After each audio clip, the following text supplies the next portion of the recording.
Hey guys, early season walleye tips for Lake of the Woods and Rainy Lake. You keep it real simple. Find the areas where they were spawning, fish out from there, the little scrub beaches and the rocky banks leading up to it. Pretty much always casting in the spring. Our bait of choice is a little finesse boot tail. This is a Crush City Suspect. It's an absolute walleye assassin. We rig them on an 1/8 ounce or a 1/4 ounce Northland Smeltinator. Mix and match your colors. You never know what's going to work. Great way to get kids into fishing. Cast at the bank, reel it back in slow. You're gonna stay busy and catch lots of fish. When you get around them, slow down because there's usually a bunch there. Jamie Bruce here, and when I'm thinking cold water spring walleye fishing, I'm reaching for the jerkbait. I use a Rapala Maverick 110, can get her down right to 6 feet right away on 10-pound fluoro.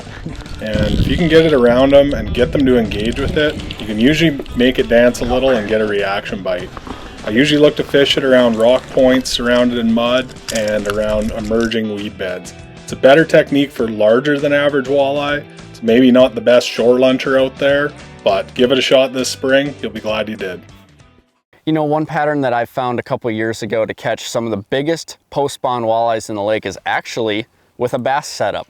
Getting up on the front deck of my Pro V bass, utilizing my forward-facing sonar, and casting at these big post-spawn walleyes is a way that I've triggered some really big fish into biting.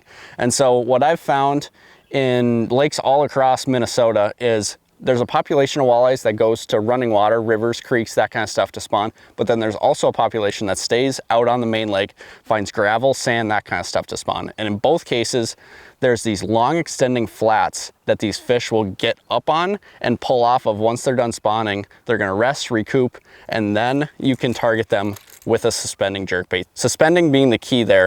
And what I do is I get this bait down to the desired depth, hover this thing right across their nose, and wait for that fish to engage on the bait. And once they engage, it's game over. I jerk that bait into getting the fish to bite, and it's game on. So it might seem a little bit unorthodox, but trust me, this bait right here will catch some of the biggest post-spawn walleyes in the lake.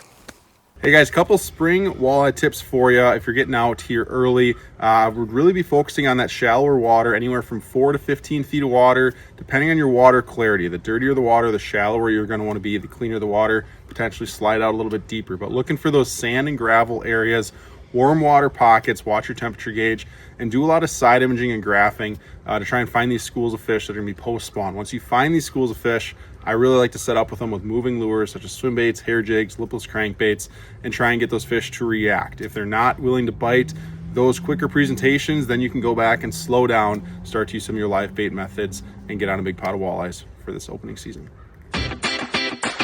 Hey guys, for me, I love catching fish on artificial lures, and that includes walleye. While I will use live bait, I've become a huge fan, especially with advances of forward-facing technology on using lures to catch fish. And these are a couple I'm gonna have on my deck on opening weekend or early season in Minnesota when we're pursuing post-spawn walleyes.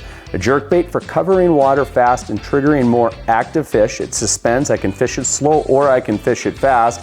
This is a great tool, again, to cover water. And if the fish are a little tentative, I'm gonna go to a jig and a minnow, but instead of live bait, a subtle plastic like this mooch minnow here is highly effective, or like Jeff Gustafson, going with the scented jerk shad by Z-Man is another great option. Carry a couple different sizes and colors, see what the fish want, but you can fish this aggressively or you can really, slow it down. But the fish will eat these really, really well, and it's fun to trigger them with lures.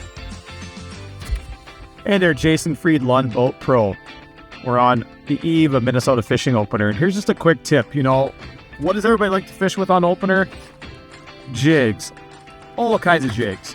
And I guess my tip for you when it comes to jig fishing on my Minnesota fishing opener is don't get all worked up about color. Color should be what you want to fish with your confidence. More importantly, pay closer attention to the jig profile and the presentation and the way the jig is being worked. That's probably going to help you put more fish in the boat. So as you got multiple people in the boat, pay attention. Have people try different things, whether they're snap jigging, whether they're dragging it, whether they're pitching it, whether they're swimming it through the water. All those are going to play a really important role, and it's going to change throughout the day. Early in the morning, they might want it more just kind of drug along the bottom, just kind of slowly working its way along the bottom. As time goes on, those water temps move up. They're going to want it maybe snapped or just swam through the water column.